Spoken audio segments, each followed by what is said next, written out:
senyor Santi Rodríguez, nom del grup parlamentari del Partit Popular de Catalunya, té la paraula.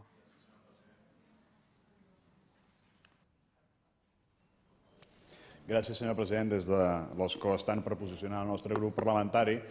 al respecte d'aquesta proposició de llei, projecte de llei.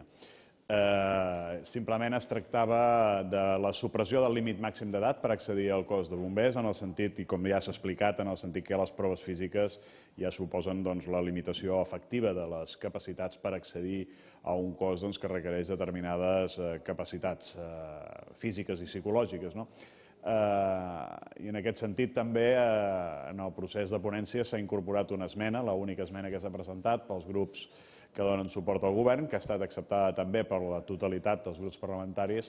en el sentit de regular una transitorietat del règim per a aquelles persones que haguessin pogut presentar-se si no hagués existit aquesta limitació d'edat en les darreres convocatòries i efectivament no ho van poder fer. Per tant, un cert caràcter retroactiu en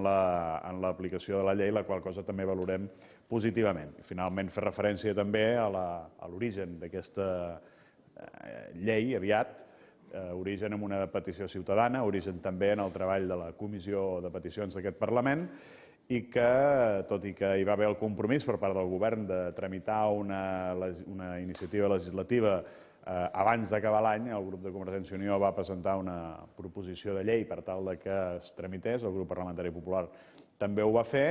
finalment va prosperar la primera proposició de llei presentada pel grup de Convergència i Unió i, per tant, sobre qualsevol altra iniciativa al respecte i manifestar també la nostra satisfacció perquè aquesta llei pugui ser aprovada per unanimitat de tots els grups parlamentaris i de la forma tan ràpida com ha estat. Gràcies.